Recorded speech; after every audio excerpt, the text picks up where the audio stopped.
Hi, everyone. Tonight I have the privilege and the pleasure of presenting with three other dynamic people a program that the four of us have decided to do in January. And it's called New Year, New You. And one of the wonderful things about it is that we're each going to do our perspectives and our specialty information. We're going to give our information about how to create a habit. And there are many different ways to do that, but we have our own ways that we're going to explore. And tonight you'll hear from all of us in our perspectives and what we have to share with you, and also what we have to share with the participants who are going to be brave enough, courageous enough to take the plunge and make the decision. That's what it is. It's about choosing to do something for your life in the new year that will behoove you, that will help you get more peace, that will help you have improved health, that will or relationships, or just better mood, whatever it is. So I'm really excited to do this, and I want you to know that 44% of the US population is doing New Year's resolutions. They make New Year resolutions. Now, this isn't the same thing, but the resolutions, unfortunately, the research says is at least half, 50% are failures. They don't keep it up. Some of them don't even start. So it's really interesting to me that now we, four of us, are going to take the plunge ourselves, and we're going to also do our own habits. It's not just you guys who are going to be on the program. We're going to create and establish our own habit or habits. So I'd like to read a quote for you, which I think is just kind of says it all.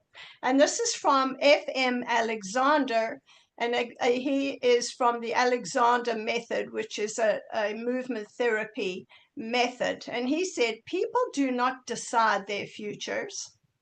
They decide their habits, and their habits decide their futures. And I think that's so true. In terms of why, the big why, and there's something very important about the big why. Why do we stay where we are when we know that this is not serving us well, that in some way it's impacting our health, it's impacting our financial health, our heart health, our physical health, our emotional health? It's impacting relationships, and yet we're stuck. And I know this so well because I've been there, done that, and still do. So I can tell you, I just started a habit 6 months ago, and it was very easy for me, actually, or not easy, but simple for me to change that habit, and that was to do with an eating plan. However, in this program, I am going to do something that's much harder for me to do, where I've been much more stuck. And that is, and I'll face up, I have started writing 3 books over the last 10 years, maybe 10 or 12 years. And I haven't even closely finished any of them. They're all good ideas. They're all self-help books that I have wanted so badly and need to, and I believe we change when we need to change.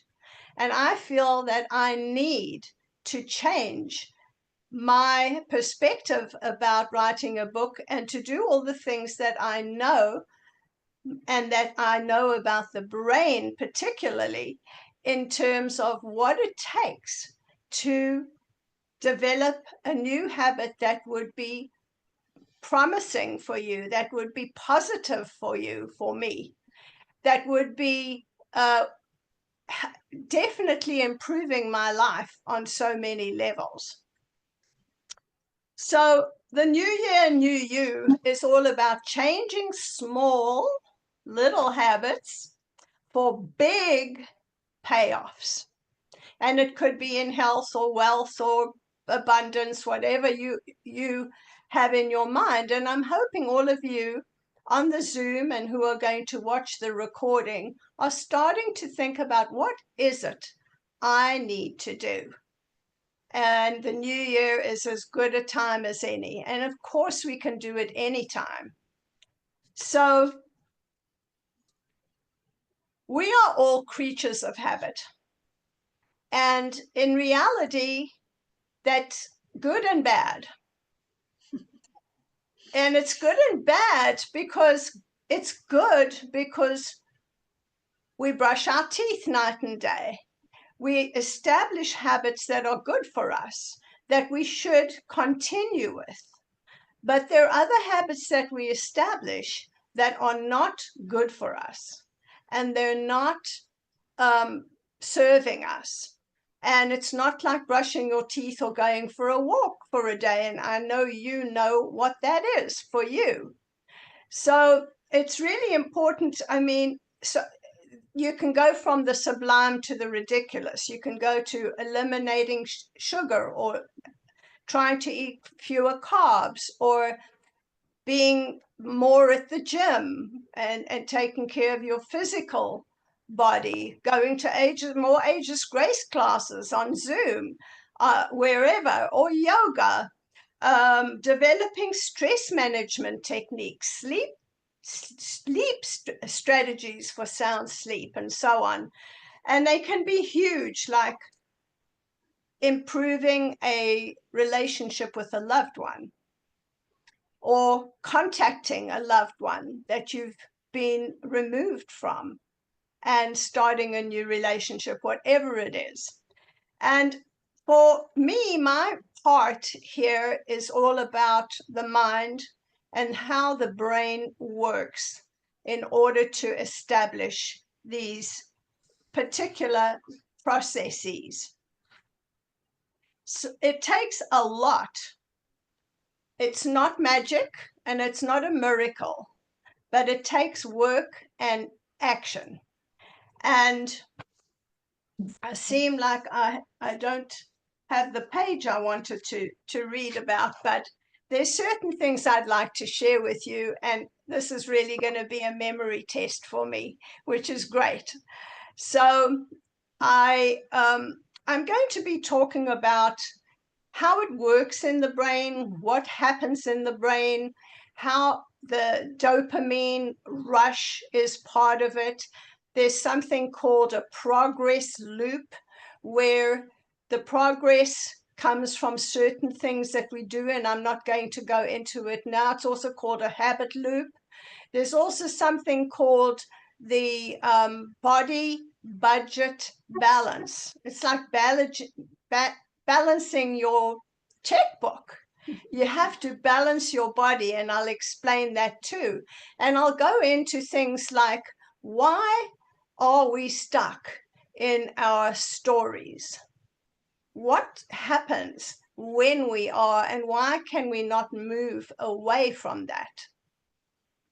So my time is up, and I'd like to introduce Maribeth, Chaney, and Beavis.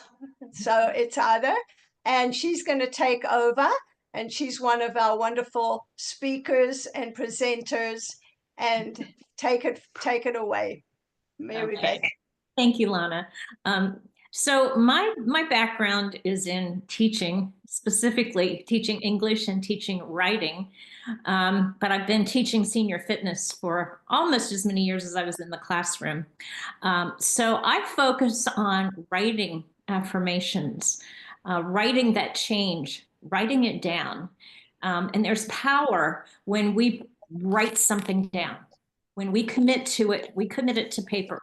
And then we're going to read it out loud. So in my teaching experience, there are modalities of learning, and some of us are visual learners. We know that. And as adults, we probably already have figured out if we're a visual learner or not.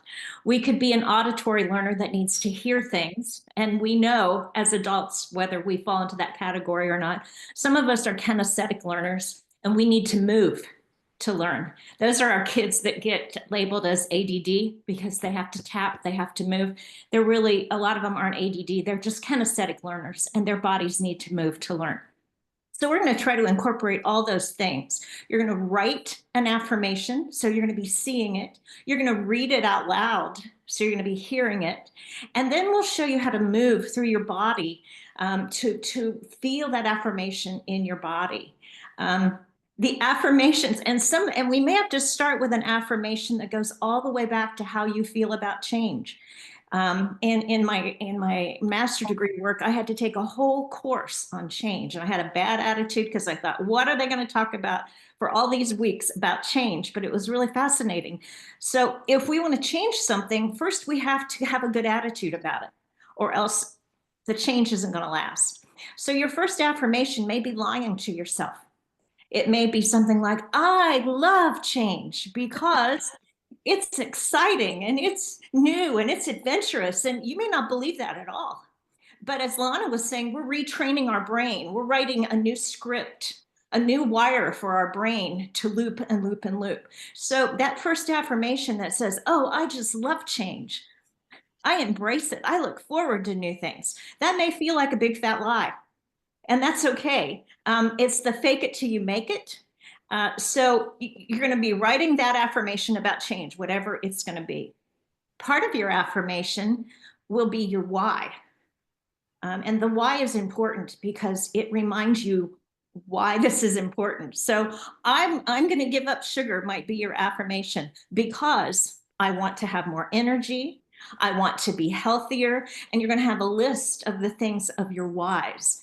And every day you're going to read those affirmations. So you're going to read it to yourself. You're going to read it out loud so you hear it. And then we're going to teach you some ways to move your body so that you feel those affirmations with your whole being.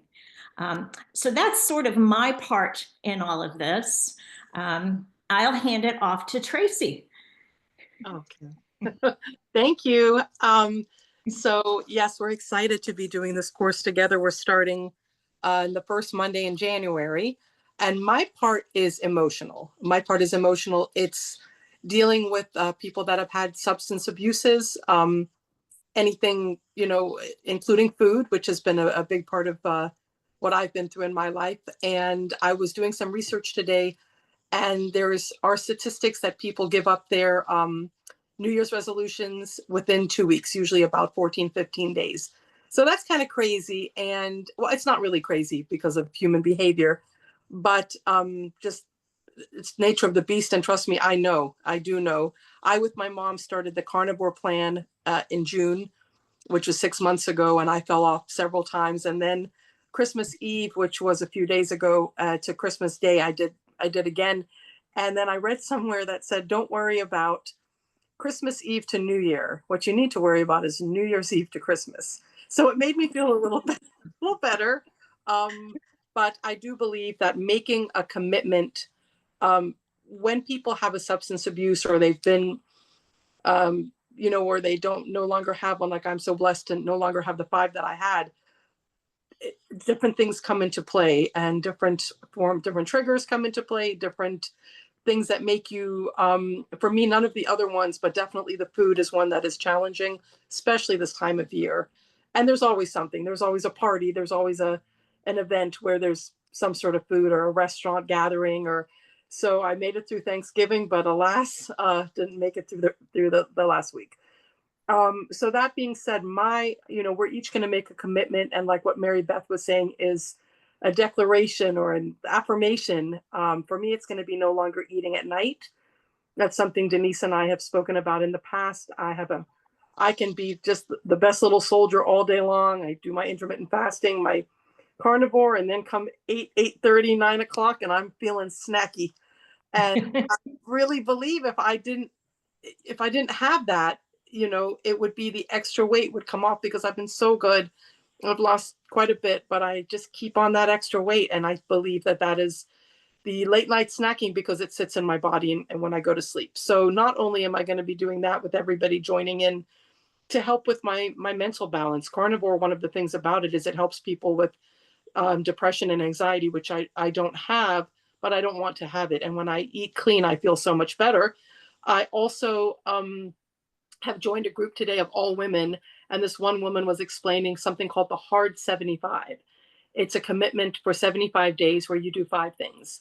You eat clean, whichever your choice is, whatever form, mine would be carnivore. You exercise twice a day, 2 45-minute sessions, and one is outdoors. For me, I teach Ageless Grace every single day of my life. So there's my one session, sometimes 2 or 3, but I will be going outdoors and doing walking and going down to the lake, bring my weights. There are 1 gallon of water a day. So that's going to be a commitment that I definitely do. I'm going to order, and I was going to tell my mom this. I was looking up glass gallon jugs. I'll be doing that. One is taking pictures of yourself every day, which I'm full pictures. I don't know if I love that one, but I think I can talk to the ladies and just, I don't know, I feel a little weird about it. I forget the 5th one, but it'll come to me. But just making that commitment, starting with the ladies and doing the course together and having the emotional, the spiritual, the mental, the, you know, the affirmations and the declarations. And I know for me, and I know that, you know, I've met many people on my journey that have suffered substance abuses. And I know what happens when, you know, we're so blessed and everything to not have them anymore. Sometimes there's a little bit of a dip. There's a dip in the dopamine, there's a dip in the serotonin, because those were the things that really, and that includes sugar and carbs, weirdly enough, and it really does, and alcohol. I can go out and have 1 drink. I never thought I'd be able to do that, but I do. I went out with my friend for a meal, and I had 1 vodka and club soda because I'm trying to keep it, you know, low carby. And I don't go any further than that, but there was a time that wasn't the case. So I think making these positive moves, and I'll definitely go more into the whole thing of the emotional triggers and the different things that happen that will downward spiral perhaps and take us off the course that we're on when it comes to being well and healing.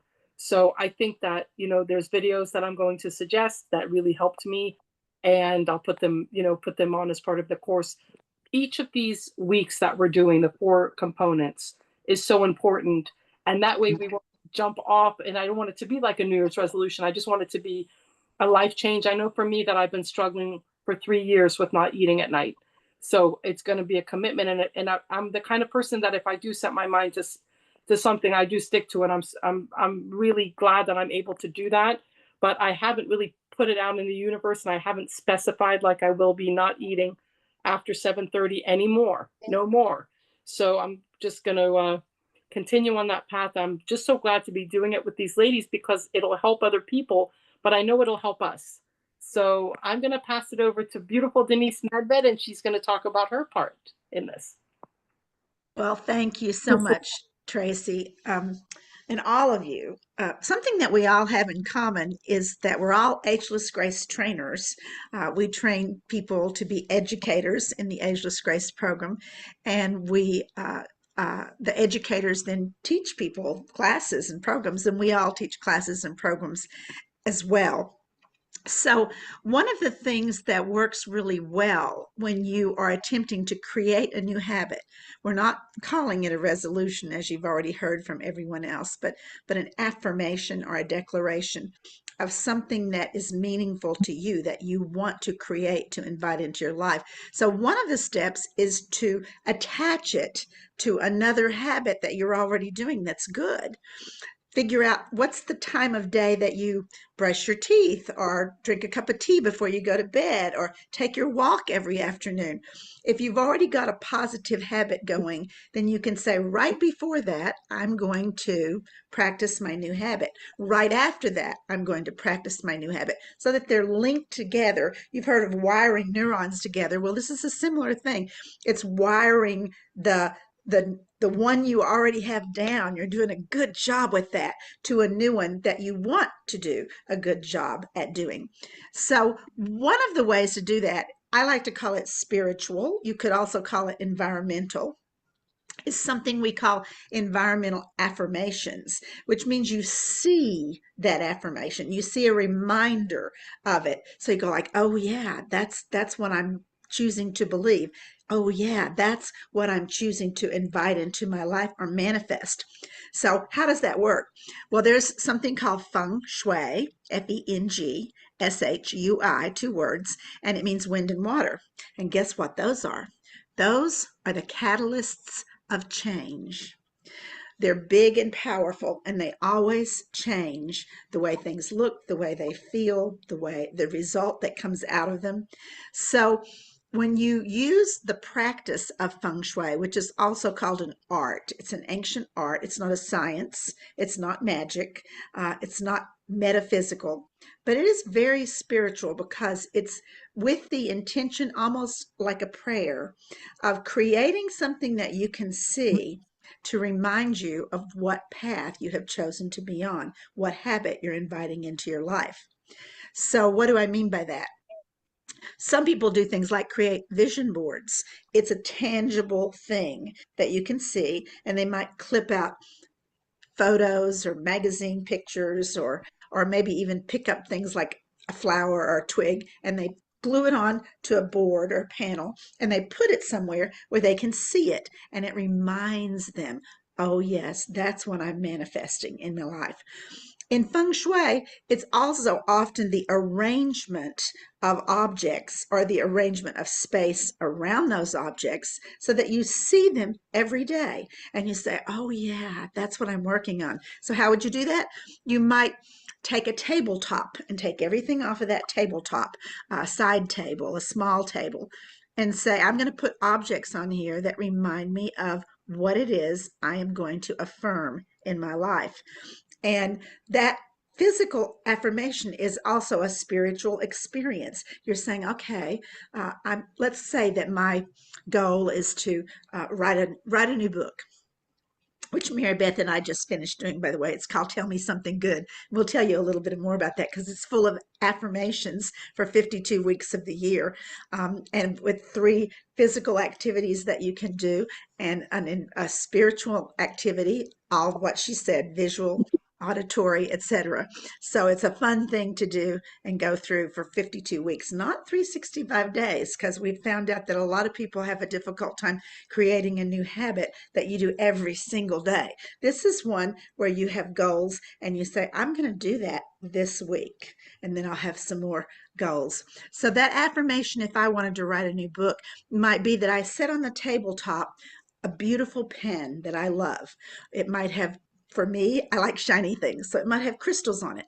I might put a journal, a beautiful blank journal, and set it on that table. I might choose a word that I particularly love, or that's the essence of what I want to write about, and write it in gorgeous calligraphy on a card and set that on the table. I might take a stack of 2 or 3 books that I love to read and that are special to me and stack those up on the table. So you're starting to get the picture, so that every time I walk by that table while I'm creating this new habit, I would say, yes, that's what I'm doing. I'm allowing time for myself every day to write, as Lana was saying she's going to do. So Lana, you can create a physical affirmation. Now, interestingly enough about that is we stop seeing things after 5 to 7 days. It's not new anymore. There is a subconscious affirmation. You're still passing it. You're still seeing it. But ideally, you change it in some way or move it around to another part of your house, or take that one down and create a new one that supports what you're doing, so that you continually see it every day. It could be an outdoor affirmation in your garden, the arrangement of something. It could be an affirmation, like I mentioned, of a montage or a collage or a vision board that you do, and maybe you move that around and put it in different rooms of your house so that you'll continue to see it. So I will be covering that spiritual, environmental aspect of how we create a new habit that we want. How do we invite something new into our lives that we want to do? So you've probably noticed that we've talked about the mental, the brain, the physical and embodiment, the emotional and triggers and why we do things we do, and how it feels to get a reward for ourselves when we do what we wanted it to do, and then the spiritual and the environmental. So we're going to cover all the aspects or all the planes or levels in our program, which will be, as Tracey said, on Mondays at 5 p.m. Eastern to 6:15, the 4 Mondays in January. And we would love to have you join us doing that program, because it's pretty fascinating how much you can accomplish when you make a commitment to yourself and doing something new. So I'm going to turn it back over to Lana. Oh, thanks, Denise. So, yeah, I think we all have expressed very well what we're planning to do and how we've been meeting to do this on a regular basis. Certainly, Denise and I have, and then we all have together. And I believe that something like this is going to be very safe for people. I want to mention that because there's no judgment. We're all going through the same kind of stuff, and we all just are here, the four of us, to share what we know, what the processes are, and how we can put this into practice, because practice and action are the core of living.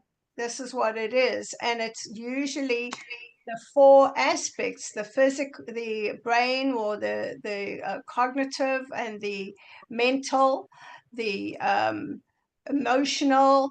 The physical is always very important to do so the affirmations, the actions with physical input, and then of course the spiritual, so mind, body, spirit, and brain, essentially. And we really would love you all to join us. It's a very inexpensive experience. It's only $47.47 for the entire month. I think you can't beat that. And I don't know if anyone on our panel here would like to say something else as a closer, but I could, just highlight what we did. Or Maribeth, Tracey, would you like to add something here? I would like to add one thing. I don't know if anyone's familiar with Artist Way, but I've facilitated Artist Way many times, and I think the same holds true for this group as holds true for Artist Way. And we always say at the beginning, what we talk about in groups stays in the group. It's like Las Vegas. What happens in Vegas stays in Vegas. It's a safe place. It has to be a safe place, non-judgmental. Things bubble up. Tracey could speak to the emotional part of that as we start excavating, things bubble up, don't they? and we, emotions maybe we didn't expect. And so we're very supportive of each other, but nothing said leaves the group. And I think that's really— Thank you. Yeah. Thank you so much. Actually, Denise has just put in the link for people to register for this in the chat. And I have to take umbrage with what you said, Maribeth, and that is, in the case of this, what stays in Vegas does not stay in the vagus nerve. Oh. The vagus nerve, which we're going to be talking about for sure, which I am for sure, is wandering all through the body, so it doesn't stay in Vegas. But I just wanted to end with a little humor here. And a little neuroscience humor. Yeah, there you go. So it's a wandering nerve. What a nerve. So Tracey, would you like to say anything? And if not, Denise, would you? Because we have one more minute left. Just, I'm very glad to have everybody here and to be doing this, and I hope you guys can join us. Yes. Yes, and I'd just like to reiterate that I did put the link in the chat. If you go to the chat, you can see the link there to register for the course. It's really going to be fun as well as safe and confidential. And we have a lot of fun ideas and ways to support each other in doing this. I don't know about you, but if I want to create something new in my life, it's difficult for me to do it alone. I definitely am a person who needs a little support system of some kind or another, whether it's a accountability buddy or whether it's a whole group of people who help support me and we support each other. So I hope that you'll not think that whatever it is you'd like to create in your life is impossible. It's very possible. And change can actually be a welcome and wonderful thing. And I actually believe that statement, Mary Beth.